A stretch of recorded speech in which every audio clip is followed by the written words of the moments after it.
Τα λόγα είναι στις εντολές του αφέτη και δίδεται η εκκίνηση της πρώτης υποδρομίας. Καθώς δεν φεύγει καλά ο Τάρακον, για το κεφάλι πετάγονται από μέσα με πίεση ο Μέταβος, αλλά έρχεται γρήγορα ο Mesmerism και θέλει να συγκαλπάσει μαζί του, ίσως και να βγει και μπροστά. Έτσι επιταχύνεται ο ρυθμός της διαδρομής, κεφάλι με κεφάλι πλέον τα δύο πρώτα άλογα με πολύ δυνατό βήμα, με το Μέταβο από την εσωτερική και το Mesmerism απ' έξω. Η Lady Gemini τώρα περνά στην τρίτη θέση, ενώ ακολουθεί ο Πολιορκητής στην τέταρτη. Και βλέπουμε πόσο έχουν ξεφύγει με εντυπωσιακό τρόπο και πολύ γρήγορο ρυθμό, ιδίως στο σημείο των 800 μέτρων. Μέταβος και Mesmerism απ' έξω. Τους ακολουθεί η Lady Gemini, στη συνέχεια είναι ο Πολιορκητής σε μεγάλη απόσταση οι τελευταίοι. Πάμε και για τα τελευταία 600 μέτρα της διαδρομής. Ο Μέταβος από μέσα, ο Mesmerism απ' έξω με εύκολο, σαφώς πιο εύκολο βήμα και περνάει, και πλέον μπαίνοντας στην τελική ευθεία θα επιχειρήσει να ξεφύγει το αντιπάλο του.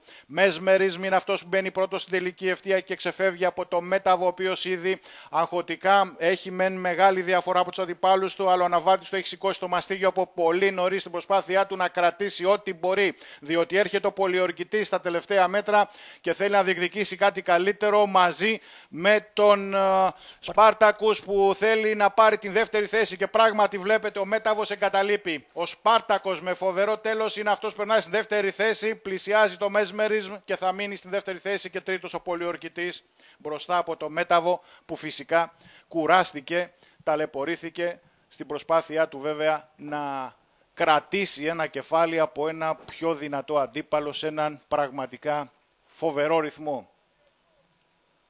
Mesmerism, κανένα πρόβλημα, σβηστό στα τελευταία μέτρα, πάντα αξιόμαχος, αξιόπιστος ο Σπάρτακους, θα έρθει με φίνις και φυσικά εγκαταλείποντας ο Μέταβος θα αιτηθεί και από τον Πολιορκητή με το αποτέλεσμα 1-5-4-3.